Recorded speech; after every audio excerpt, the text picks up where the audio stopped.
What if I told you that one developer, in under an hour, built the most starred project in the entire history of GitHub? And that 60 days later, the CEO of the world's most valuable chip company called it probably the single most important release of software probably ever? Stay with me. Because what you're about to learn is already reshaping how businesses operate. And by the end of this video, you'll understand exactly how to use it before your competitors even know it exists. Its name is OpenClaw. And no, this is not another chatbot. This is something fundamentally different. This is a tool that actually does things. Here's the shift. When you type a prompt into ChatGPT, you get words back. A plan. An answer you still have to go execute yourself. OpenClaw? You send a message, and your computer goes and does the task. Books the meeting, sorts the inbox, researches the client, writes and sends the follow-up. All of it. Automatically. And the numbers behind this are genuinely insane. OpenClaw hit 247,000 GitHub stars in just 60 days. To put that in context, React, the JavaScript framework that practically runs the modern web, took 10 years to reach a similar number. 10 years versus 60 days. But here's what nobody's telling you about how this actually started. Because the origin story is almost unbelievable.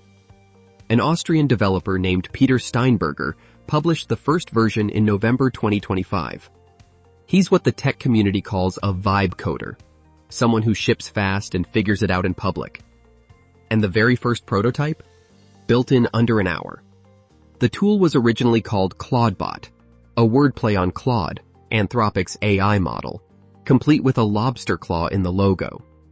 Anthropic raised trademark concerns, so Steinberger renamed it. First to Moltbot, a nod to how lobsters shed their shells to grow. Then, just 3 days later, to OpenClaw. Because Moltbot, honestly, never quite caught on. The lobster stuck, though. That little red crustacean became a symbol of an entire movement. Discord servers, GitHub profiles, Twitter bios, everywhere. Then, on Valentine's Day 2026, and yes, the internet absolutely had thoughts about the timing, Steinberger announced he was joining OpenAI. And the project? It moved to an independent open source foundation. Community-driven. Nobody owns it. It belongs to everyone. So what actually makes this thing work? Because this is where it gets interesting. OpenClaw is not an AI model. It's an agent wrapper, an infrastructure layer that connects to whichever AI you already use. Claude, GPT, DeepSeek, Gemini. Local models through Allama. You bring the brain. OpenClaw provides the hands. It runs locally on your device, and it accepts commands through the messaging apps you already have. WhatsApp, Telegram, Slack, Discord, iMessage. You literally just text it tasks. Here's the critical difference from cloud-based tools. OpenClaw runs as a background process directly on your hardware. No browser dependency. No data sent to external servers. Your files, your emails, your conversations, they stay on your machine. Full stop.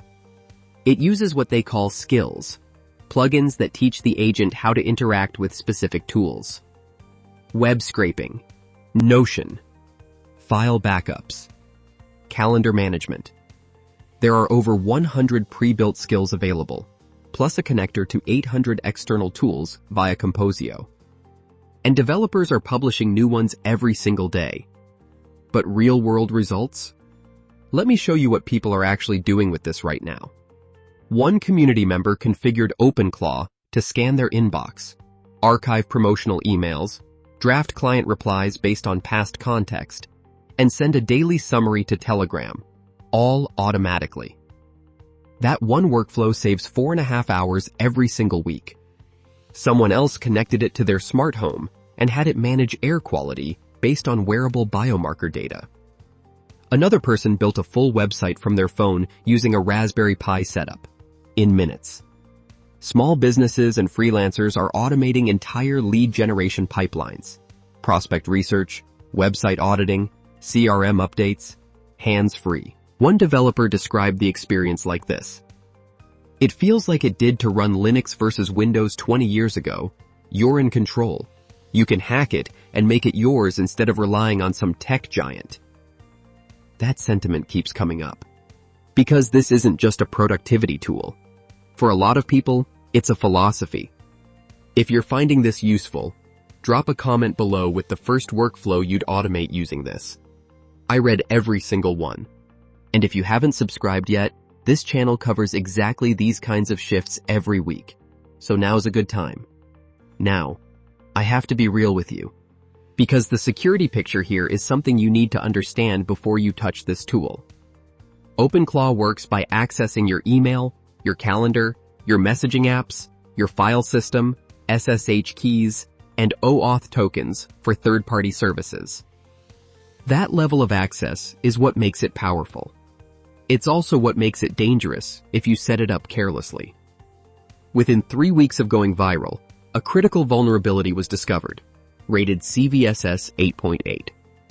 A malicious web page could capture your authentication token and allow remote code execution directly on your machine. That's not a minor bug. That's serious.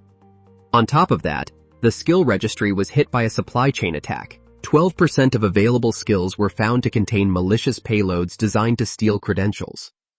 Even one of OpenClaw's own maintainers publicly said, "If you can't understand how to run a command line, this is far too dangerous of a project for you to use safely." So here are the non-negotiables. Do not install skills from unvetted sources. Do not expose your control UI to the open internet. Read the documentation. Treat this like the powerful, full-access system tool that it is. Now, here's where this story becomes genuinely historic. And this is the part that should make every business owner stop what they're doing.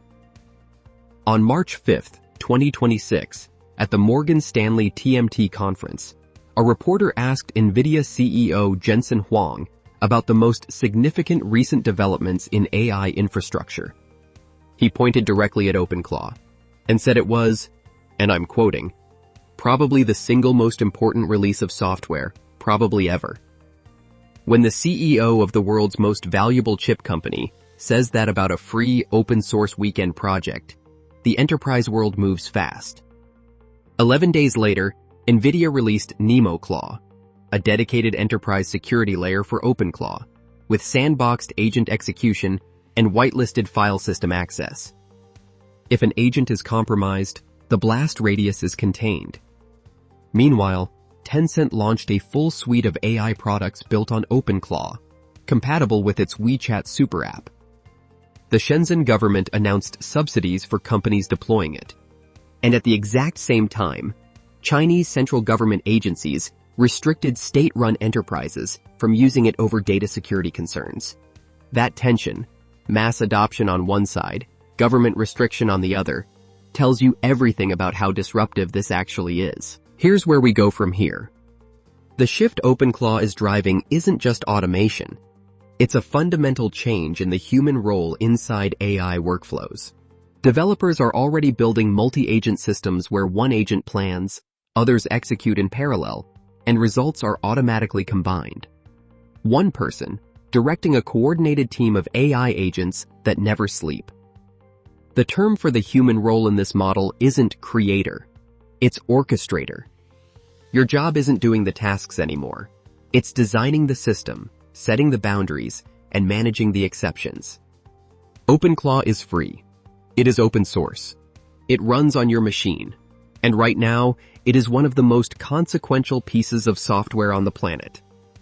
The lobster is not going back in the ocean. If you want to stay ahead of shifts like this before they hit the mainstream, subscribe. This is exactly what we track every week. And if you know a business owner or a developer who needs to see this, share it with them directly. The people who move early on tools like OpenClaw are the ones who build the workflows everyone else will eventually pay for. I'll see you in the next one.